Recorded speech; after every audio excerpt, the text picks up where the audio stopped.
Hello, seafood friends. You're listening to Catch the Current, the coolest seafood podcast out there from the team at Undercurrent, bringing you everything from the boats to the boardrooms, breaking down the news, spilling a little industry fish oil, and sharing the sharp market insights you need to know. I'm Amanda Buckle. And I'm Lauren Castiglione. Inflation is making waves at the grocery store, and seafood shoppers are definitely feeling it.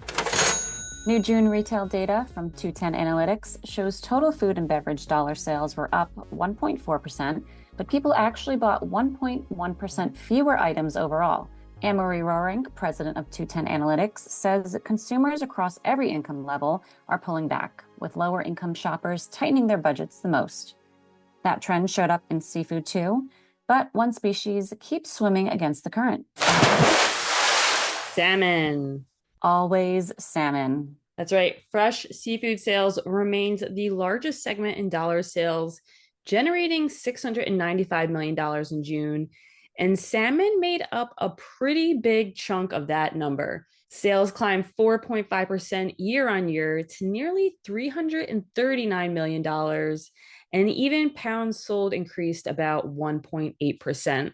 Now, pivot to frozen. Seafood sales in that category in June totaled $667 million, which is a 6% increase year on year, but a 5.3% decrease in pounds sold. Now, salmon does not hold the number one spot in this temperature zone. That honor belongs to shrimp, which had close to $328 million in sales last month. And that figure is a nearly 7% increase in dollar sales year on year, but an 8.2% decrease in pounds sold. Frozen salmon, on the other hand, continue to see gains in both dollar sales and pounds sold. Frozen salmon sales totaled $95.4 million. That's up 12.5% from June 2025, and a 5.6% increase in pounds sold year on year. And then in the shelf stable space, ambient salmon was no slouch either. So shelf stable seafood sales totaled $300 million, of which tuna held the top spot, of course. But ambient salmon pulled in $26.4 million in sales in June.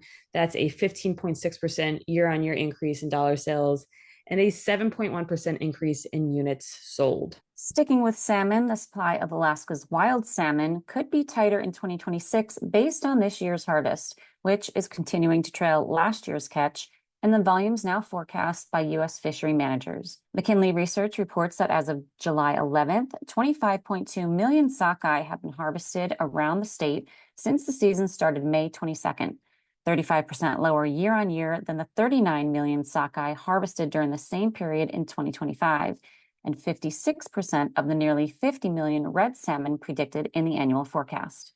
As Undercurrent reported, the largest fisheries in Bristol Bay have struggled with overescapement in some areas due to regulatory requirements that fishery managers constrain efforts to conserve Chinook salmon. But some good news here, the rate being paid to the Bristol Bay fleet has adjusted higher. UCN's Jacob Resnick reported this week that Seattle-based salmon processing giant Silver Bay Seafoods has positioned itself as a price leader, increasing the rate paid to the Bristol Bay fleet from $1.60 a pound to $2 a pound. Check out the link in the show notes to read more about what's going on in Alaska's wild salmon fishery. And finally, for some insight into the U.S. wholesale market for Atlantic salmon, this week is really becoming a story of three very different origins. So let's start with Chile, where the market continues to show surprising resilience. We did see a little more movement this week, but it wasn't across the board. So smaller fillets slipped about 5 cents a pound, as those remain the most available sizes, but larger 4 to 5 pound fillets actually moved 5 cents higher.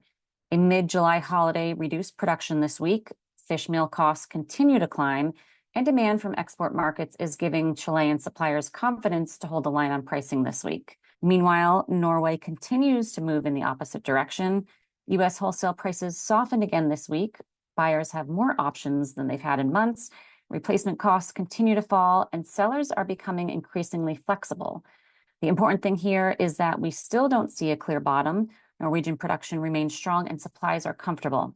And finally, moving along to Canada, Canada remains a market driven entirely by size, where smaller fish continue to hold their values because the supplies are tight there. but larger fish have softened again this week as West Coast harvests continue winding down. Buyers also have increasingly attractive Norwegian alternatives, making it harder for Canadian sellers to defend pricing on heavier fish. That said, this could be relatively short-term dynamic. West Coast production is approaching its seasonal pause before returning early next year, which should tighten forward supply once current inventories work through the system. So Chile is still proving resilient. Norway remains under pressure as lower replacement costs work through the market. And Canada continues to be a tale of two markets, supported on smaller fish, but easing on larger sizes as the current harvest wraps up. All right, enough about salmon. Let's talk about what's going on in Europe with the possible or possibly not sanctions on Russia. Snip, snap, snip, snap. So I'm surprised you want to talk about this because who knows what will happen by the time we release this episode on Friday. Oh, a good point. I've gone back and forth on this, but such a big topic to hit the industry right now. And at this moment, we do know, though, that EU ambassadors will reconvene on July 22nd next week to discuss the 21st Russian sanctions package. But at this moment, right now, it looks like fisheries are excluded from it. So UCM reported this week that headed and gutted, H&G Russian pollock prices started to edge up again in week 29, which is July 13th to the 19th, amid reports of fish being excluded. And one Russian seller told Undercurrent that the Chinese market is not afraid to buy anymore.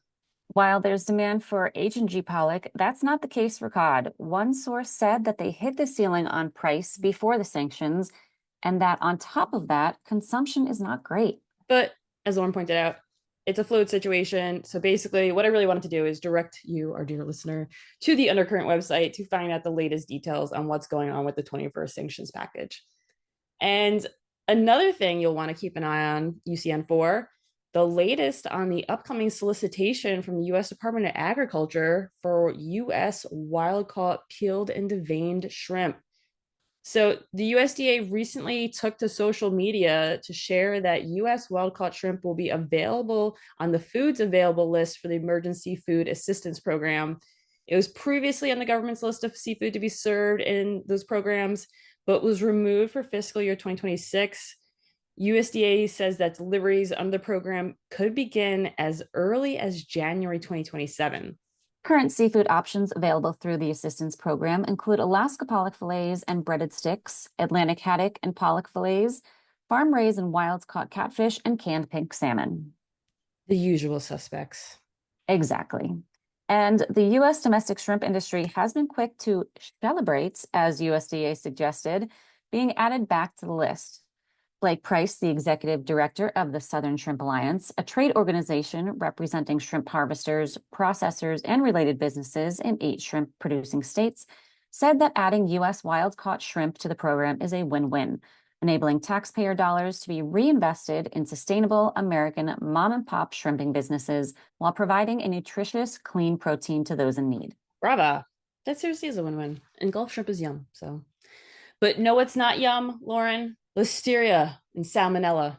And cyclospora, aka the explosive diarrhea parasite. Let us know if you have had that on your bingo card for 2026 because we sure didn't. No, we did not. But seafood does have to watch something else that's going on. There's new legislation advancing that would allow the U.S. Food and Drug Administration to destroy imported seafood and other products deemed a significant public health risk. And I would just like to go back in time now and have this implemented so that I no longer have to live in fear of eating my leafy greens. But in all seriousness, the Destruction of Hazardous Imports Act has been placed on the U.S. House suspension calendar for this upcoming week, the week of July 20th. And a broader Senate food safety package containing many of the same provisions is scheduled for markup by the Senate Committee on Health, Education, Labor, and Pensions on July 22nd. The legislation will close that supporters like the Southern Shrimp Alliance described as a long-standing loophole in U.S. food safety laws by allowing the FDA to order the destruction of imported food products that pose a significant public health risk. Under current law, importers can instead re-export products refused entry by the FDA, creating the possibility that those shipments could later be routed back to the United States through another port in a practice commonly referred to as port shopping. The bill, introduced by U.S. Representative Clay Higgins, a Louisiana Republican, cleared the House Committee on Energy and Commerce in May in a unanimous 43-0 vote. It now has bipartisan backing and has been placed on the House suspension calendar, an expedited process generally reserved for broadly supported, non-controversial legislation. So we'll possibly see an update there for you next week. And now on to some happier news and to some more shrimp news. This one bound to make your mouth water. Have you seen these new frozen shrimp nuggets from Just Shrimp that launched in Harris Teeter grocery stores this month? I have, and I'm upset that we don't have a Harris Teeter near us. Agreed, because these look and sound delicious. 100% shrimp at every bite. They contain no artificial colors, flavors, fillers, preservatives. But what caught my attention first was actually how the North Carolina-based company is talking about where their shrimp comes from. Consumers do seem to be asking more questions about where their seafood comes from. Exactly. And they're calling it, Just Shrimp is calling it home coast shrimp. Founder Lee Edmondson told Undercurrent the phrase was created to give consumers an easier way to understand the company's sourcing strategy. So Just Shrimp sources all of its farm-raised Pacific white shrimp from Mexico's Pacific coast, specifically the Mazatlan region.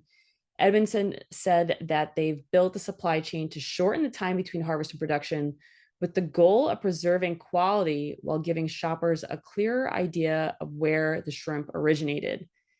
And he's got experience working with quick service giants like McDonald's and Burger King. So I think it's safe to say that he knows his nuggets.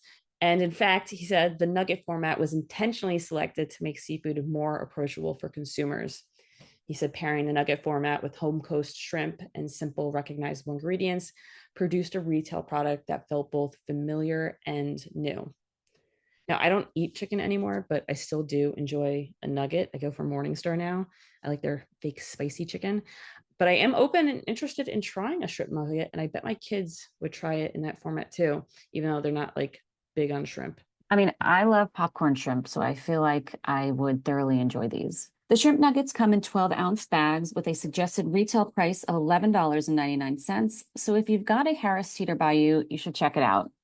And in other cool new product news, Maury's Fine Fish and Seafood is rolling out frozen seafood variety packs.